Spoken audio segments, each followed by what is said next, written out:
pouvez nous parler de l'objet de votre visite ici au Canada? Merci, madame, pour l'occasion que vous nous donnez d'informer les Burkinabés sur l'objet de notre visite. En effet, nous sommes une délégation composée de plusieurs ministères et d'institutions du Burkina, présents au Québec, dans le cadre de la mise en œuvre des recommandations consensuelles des réformes politiques au Burkina Faso. Vous savez que dans ce cadre-là, des recommandations avaient été faites dans le cadre d'améliorer la gouvernance électorale dans notre pays. Et il était question lors de ces assises nationales de créer une administration électorale permanente, parce que nous nous sommes rendus compte que la Commission électorale nationale indépendante telle qu'elle existe, c'est une très bonne chose. Son existence correspond à une période définie de notre étape, de l'étape de la démocratie dans notre pays. Mais le constat est qu'après chaque élection, tous ceux qui ont contribué, les agents électoraux, tous ceux qui ont contribué à l'organisation des élections sur le terrain, va qu'à d'autres occupations, si bien qu'on n'a que le noyau central, CENI, qui reste. Notre souhait est que dans les années à venir, notre pays puisse se doter d'une administration électorale permanente, évidemment qui soit apolitique, parce que je crois que c'est ça la base de la confiance aussi. Et nous sommes venus justement dans ce cadre-là au Québec, qui a une longue expérience pour son institution appelée le directeur général des élections au Québec. L'appellation date de 1945, c'est ce qu'on nous a dit, mais bien avant 1945, ils avaient une expérience d'organisation d'élections. Donc voilà un peu ce qui nous amène au Québec. Est-ce que vous pouvez un peu nous parler des mandats qui sont liés à votre ministère? C'est pas vraiment évident pour tout le monde de comprendre. C'est quoi le mandat du ministère des relations avec les institutions et des réformes politiques en général? D'accord, merci.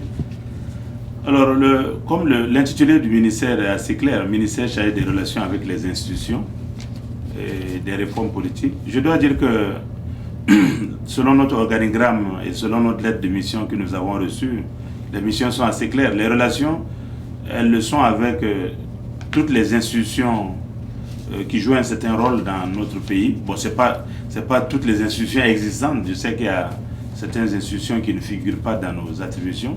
Mais en tout cas, l'essentiel des institutions républicaines, qu'elles soient des institutions non parlementaires, comme l'Assemblée nationale, comme le Sénat, comme le chef de file d'opposition, que ce soit des institutions non parlementaires, comme le Conseil économique et social, comme le médiateur du FASO, comme le Conseil supérieur de la communication, comme la Cour des comptes, comme... il y a un certain nombre d'institutions, comme le grand chancelier des ordres burkinabés, et je ne veux pas faire de jaloux en continuant, parce que je risque d'en oublier. En tout cas, que ce soit les institutions parlementaires ou non parlementaires, notre mission est de maintenir le contact, de servir d'interface entre le gouvernement et ces institutions dans leur fonctionnement quotidien. Alors, ça c'est en ce qui concerne le volet institutions, relations avec les institutions. En ce qui concerne le second volet, réforme politique, comme vous le savez, il y a un processus de réforme politique qui a été initié par le président Blaise Compaoré dès après sa réélection en 2010. Et ce processus a fait l'objet de la mise en place d'un conseil consultatif sur les réformes politiques qui a travaillé pendant 3 semaines et dont le document a servi de base à la convocation des assises nationales sur les réformes politiques qui ont regroupé 1500 participants. Et, au cours de ces assises, un certain nombre de points consensuels ont été validés et la mise en œuvre a été confiée au ministère en charge des réformes politiques. Donc depuis la fin des assises nationales, il y a eu la création en janvier 2012 d'un comité de suivi et d'évaluation de la mise en œuvre des réformes politiques composé de 30 membres que je préside, mais qui est composé de toutes les composantes, que ce soit les organisations de la société civile qui ont pris part aux assises, que ce soit les partis politiques de la majorité comme l'opposition, les autorités coutumières et traditionnelles, les religieux, les travailleurs, etc. En tout cas, ce comité de suivi et d'évaluation que je préside a pour objet non seulement de mettre en œuvre, mais de veiller à ce que la mise en œuvre soit conforme à l'esprit des assises nationales que nous avons eues en décembre 2011. Voici en gros les missions de mon ministère. Les réformes, il y a 4 axes principaux. On nous avait demandé de voir un peu comment on peut élargir les cadres d'expression. D'abord, inventorier les cadres existants et voir dans quelle mesure on peut élargir la base du dialogue démocratique en créant de nouveaux cadres. Des propositions ont été faites. On nous avait demandé de faire en sorte d'équilibrer les pouvoirs. Beaucoup de choses ont été faites dans ce domaine.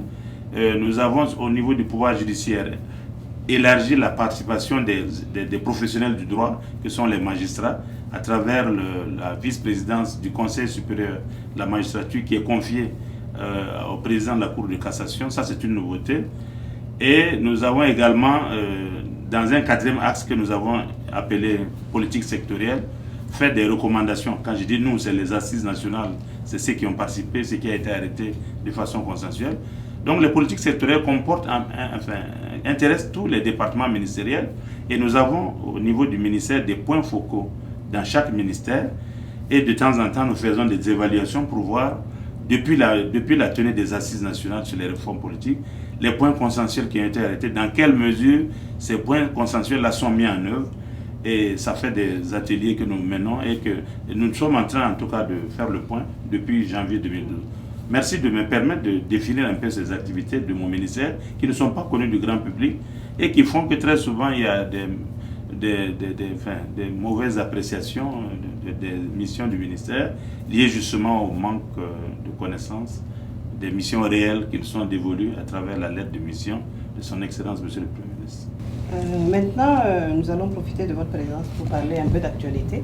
Vous savez qu'il y a des sujets d'actualité qui en ce moment font vraiment couler beaucoup d'encre et de salive au Burkina, notamment la mise en place du Sénat.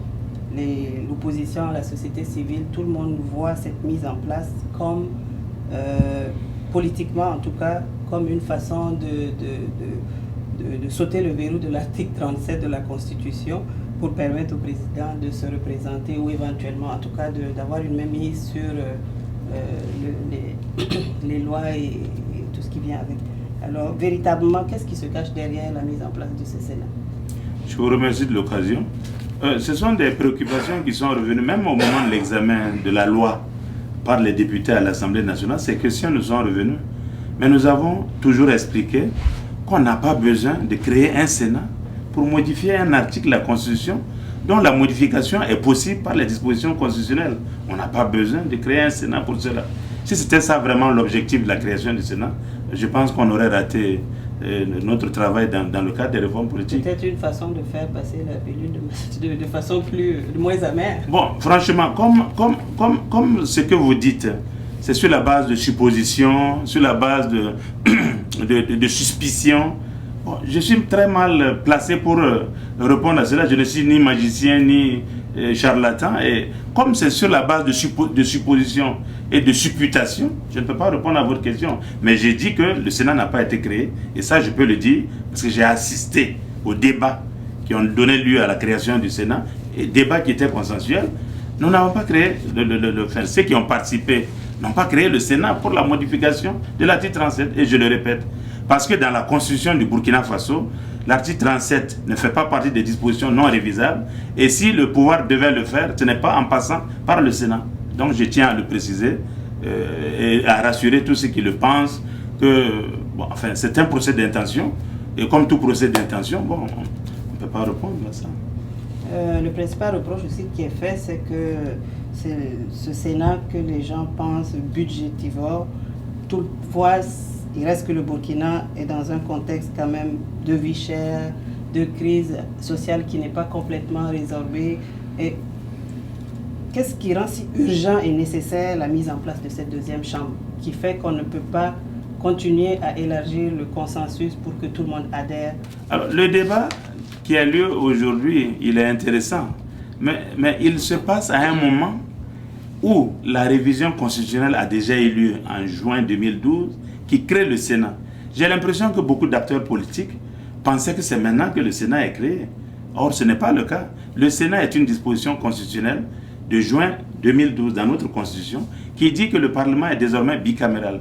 Et pour qu'une loi soit votée, cette loi doit passer par les deux chambres. Les mécanismes même sont définis dans la Constitution.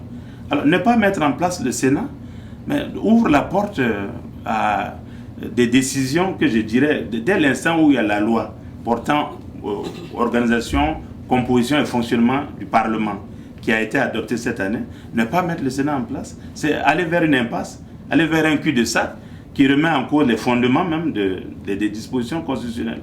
C'est-à-dire que le Parlement est obligé de fonctionner avec 2 chambres. Et dès l'instant où l'organisation est précisée à travers une loi organique, il n'y a pas de raison qu'on ne mette pas en place le Sénat. Maintenant, je suis d'accord qu'une fois le Sénat mis en place, si le fonctionnement ne répond pas aux attentes qui ont fait que, de façon consensuelle, des acteurs de la vie politique ont décidé de sa création, il va sans dire que le Sénat lui-même se met dans une situation où il peut subir le même sort que la Chambre des représentants, par exemple, qui avait été créée, mais qui, à un moment donné, n'a pas pu répondre aux attentes des populations. C'est tout ce que je peux répondre. Sinon, dire que quel est l'agenda caché, il n'y a aucun agenda caché. C'est une institution de la République qui est contenue dans la Constitution et qui, malheureusement, je dois dire, doit forcément jouer un rôle dans le processus législatif actuellement. Parce que le mécanisme de va-et-vient entre les 2 chambres est bien précisé dans la Constitution. Et j'imagine mal aujourd'hui, dès l'instant où le Sénat sera en place, on imagine mal une loi qui ne passe pas par le Sénat pour être promulguée par le président du FASO. Ça serait se mettre en porte-à-faux par rapport aux dispositions constitutionnelles. Et je ne sais pas quel serait le sort de ces lois-là. Donc il n'y a pas d'agenda caché. Il y a que le débat aurait dû avoir lieu peut-être en juin 2012. Il aurait dû être posé à l'Assemblée nationale, dans la rue, dans la classe politique. Mais je suis un peu surpris que ce soit aujourd'hui, au moment où on adopte, où on fait la mise en œuvre de cette disposition à travers la loi portant organisation et composition du fonctionnement du Parlement, que ce débat vient sur le terrain. Je suis vraiment surpris, hein. Très surpris. Au-delà des partis politiques, il y a aussi le citoyen lambda, il y a le Burkinabé normal, que ce débat constitutionnel est vraiment ésotérique pour le citoyen normal, qui n'est pas censé, ou en tout cas qui n'a pas la possibilité ou la capacité de comprendre tout ce qui entoure la mise en place de cette institution. Et la tournure que prennent les événements, est-ce que ça va être installé à tout prix, au point que les gens soient déchirés ou en tout cas ne s'entendent pas jusqu'à un certain point? Est-ce que on n'est pas à un stade où on peut faire marche arrière, où on peut trouver une façon de le faire sans que ça ne soit un motif d'instabilité sociale? Alors, je reconnais que la vie est chère au Burkina Faso, mais ce n'est pas au Burkina Faso seulement que la vie est chère. Nous sommes dans une union économique et monétaire où les pays ont les mêmes caractéristiques. Nous sommes dans la CEDEAO où les pays rencontrent les mêmes problèmes. Mais ça ne c'est pas pour autant que dans ces pays, il n'existe pas d'institutions, comme même si elles ne s'appellent pas Sénat, que ces institutions n'existent pas. Donc, je suis d'accord que la vie est chère, mais le gouvernement met en œuvre une politique pour prendre en compte les prix des produits de première nécessité. Il y a un certain nombre d'initiatives prises par le gouvernement. Alors, ce que je crois, c'est que la proximité de 2015 ajoute un peu à la fébrilité. Mais on ne peut pas faire de la lutte contre la mise en place du Sénat un programme politique. Je suis désolé, on ne peut pas vouloir diriger un pays sur la base de la lutte contre le Sénat. Or, j'ai l'impression que l'opposition est dans son beau rôle, hein, de profiter d'un certain nombre de points et d'en faire un programme politique. Je crois que si des hommes politiques veulent arriver au pouvoir en 2015, ce qui est tout à fait leur droit, je pense qu'il faut qu'ils cherchent d'autres points pour mobiliser la population et non focaliser en prenant en compte le fait que la communication n'a pas été suffisamment faite sur le Sénat et non focaliser les débats sur le Sénat. Faire croire à un paysan que la saison sera mauvaise parce que le Sénat va être créé. Faire croire à quelqu'un que le prix du gaz va augmenter parce qu'il y a un Sénat, je trouve que ça, ce n'est pas un bon débat. C'est de la démagogie et il faut qu'on se démarque de cela si nous voulons que notre processus démocratique aille de l'avant. Et même, ce n'est pas en supprimant le Sénat que la vie va devenir moins chère. Je reconnais que le Sénat va induire des dépenses supplémentaires, mais le gouvernement a des partenaires. Le gouvernement a une politique qui est là, qui permet en tout cas d'avoir... Nous avons un programme que nous appliquons. Dans le cadre de la SCAD, la stratégie de croissance accélérée et de développement durable, il y a un certain nombre d'actions que le gouvernement burkinabé compte mettre en œuvre afin que le programme du président Blaise Compaoré puisse aller à son terme en 2015. Je vous remercie et nous allons faire un effort pour continuer à communiquer comme des occasions de ce genre.